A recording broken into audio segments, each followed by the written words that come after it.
This is a flipped GCSE PE lesson on target setting in sport. You will need to be able to organise target setting and set SMART targets. Firstly, I'd like to write down 3 things that you would like to achieve by the end of the year. Keep it sensible. You need to choose 1 target that is relating to school, 1 relating to PE, and 1 in your personal life outside of school. You'll need to pause the video for this task.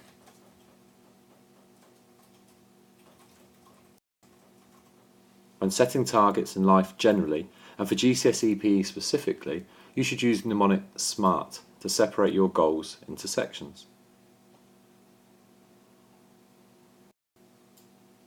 Goals should be S, specific, 100-metre sprinter to reduce their personal best time by 0.2 seconds. M for measurable, so that you know if it has been achieved, or if you fall short, then you know by how much. It should be A for achievable. A 100-metre sprinter cannot knock 10 seconds off her personal best when the race is over in under 11 seconds. R for realistic. Are there facilities or time to complete this goal? Are you actually able to complete the goal? You want to run a marathon, but you may have never run before.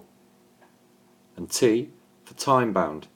There has to be an end date to your target to assess whether you have reached it and to track your progress. This is a couple of photographs of some Year 7 students, probably with more short-term targets than long-term goals. Unfortunately, nobody in this class of the girls ran that year. SMART targets on that day may have been to not be last in the race, to complete it in a certain time, or to beat Josh Essen. The Liverpool manager has a long-term goal, but cannot train a team and send them out with only that in their minds. There needs to be short-term targets. Ideally, these would have timescales added as well.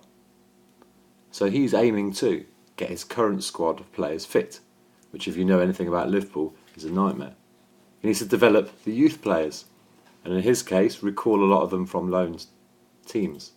He needs to identify new signings to make his team stronger. This season, perhaps, reach the top 4 of the league. If he does, then number 5 will become true. He'll qualify for the Champions League and increase the club's income and attraction to the top players. This would then give him the opportunity to approach additional signings and work towards that long-term target. For your next task, I'd like you to choose one of your long-term goals. Try and break that goal into shorter-term targets using the SMART table over the next slide. Remember to be specific, not general. You should not aim to do better at school or get a B in an exam one day. Specifically, what and by when? Why is this achievable and realistic? You should pause the video while you complete this task.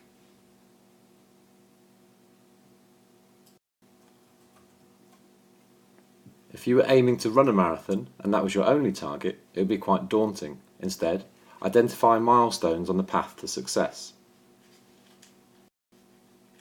By using SMART targets, you can identify where you want to end up, how to get there, and set points on the way that can motivate you or highlight where you're off the pace and unlikely to be successful. For your coursework, you have a long-term target, something like this that talks about your cardiovascular endurance or your muscular endurance. But to achieve it, you'll have to write a 6-week training plan. This is the Edexcel criteria for GCSE PE. This is what you have to be able to do in your exams and your coursework. As always, you will only be able to access higher marks by using examples from sports. Not necessarily your own, it can be from any sport, just to demonstrate that you understand the concept and the principles that you're talking about.